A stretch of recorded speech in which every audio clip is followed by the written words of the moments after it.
I don't like being negative, but sometimes the truth hurts. I see my job as taking spiritual concepts and literature and sharing my thoughts on it with my viewers. A while ago, I did a video on The Secret and gave my opinion on it. This past week, I read Money and the Law of Attraction by Abraham Hicks, and I did not like it. Abraham Hicks is a group of entities that is channeled by Esther and Jerry Hicks.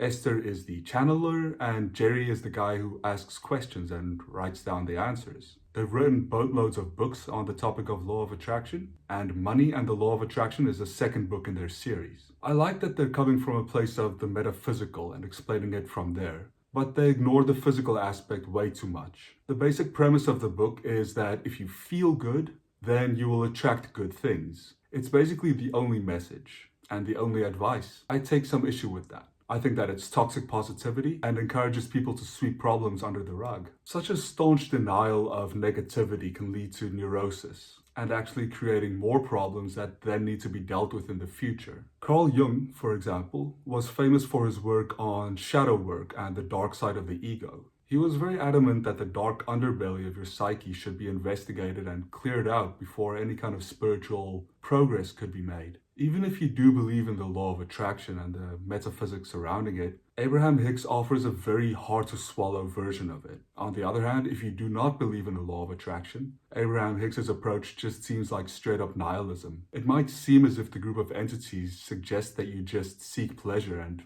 to hell with everything else. I obviously disagree with this approach. There's two sides to every coin, and the human psyche is no exception. Forcing all your energy into the positive side and forgetting about the negative side creates a serious energy imbalance, which, like I said, can lead to further negative emotion and more energy blockages. What I've found with the law of attraction in myself is that I tend to feel very guilty if I'm not feeling good, which then makes me feel bad, which makes me fear that I'm attracting negative things to me, which makes me feel worse, which leads to a downward spiral. The law of attraction, even though it is a beautiful law, really sneakily speaks to the ego, promising all kinds of stuff like enlightenment and wealth without having to do any of the internal work. It essentially promises a freebie, and that's very enticing. Talking about or selling material on the law of attraction becomes very iffy. There's a feedback loop that looks like this. I sell the idea of the law of attraction to you, telling you to just feel good. You try to feel good, but you fail because you can't force a feeling. You feel bad thinking that you failed, and you tell yourself that maybe you're missing something. You just need a bit more information. So you come back to me, and I resell you the exact same information, making a fat profit. A lot of criticism leveraged at the proponents of the law of attraction resonate with this idea. For example, people might not win the lottery and they'll feel duped. Sure, it's not a realistic expectation, but it's also understandable that people feel that way. Since people who believe in the law of attraction tend to be spiritual and somewhat rebellious in nature, they often clash with institutions and anything orderly early in their lives, which leads to them being kind of mistrusting of anything related to science or mathematics. Teachers of the law of attraction like playing on this, suggesting that by following these spiritual principles, you're immune to the natural mathematical laws of the universe, which of course is not true. Take winning the lottery, for instance. Even if you do follow the instructions flawlessly, the odds are certainly still not in your favor. Your odds might go from 1 in a million to 1 in 1,000,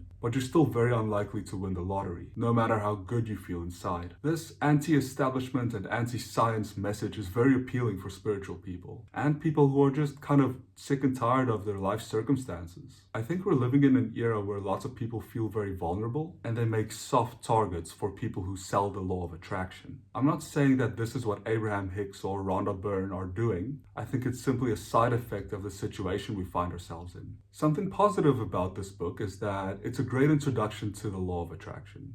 Better than The Secret. There's a quote that goes, "Freedom is the basis of your experience, joy is your objective, and growth is the result." And I really like that quote. I think it's very universally applicable and very accurate. Abraham also encourages a serious change in your cognition. They encourage a kind of self-imposed cognitive behavioral therapy. They say that there's a gap between where you are and where you want to be. That gap stays there because you tell yourself the same story over and over, and so live the same life over and over. And, unsurprisingly, the results always stay the same. But by telling a different story, you can close that gap and get to where you actually want to be. The book can improve by acknowledging challenges, admitting that there is a dark side to the human psyche and it does have to be dealt with before you can grow spiritually. The book can also be improved by suggesting other methods in conjunction to just feeling good. Methods that focus on the dark, clearing out bad karma, sorting out psychological issues, and creating a solid base from which you can feel good. I do not think that Abraham Hicks is a bad writer. Rather, I don't think that Esther Hicks is a bad channeler. I get that the important theme of feeling good is being followed throughout the book, but there is so much additional information surrounding that central theme that just gets left out, thereby creating the impression that there's nothing more to the law of attraction. And there certainly is more, much more. I don't want to discourage anyone who wants to read this book if it resonates with them, but if you're interested in the law of attraction, I recommend you read broadly.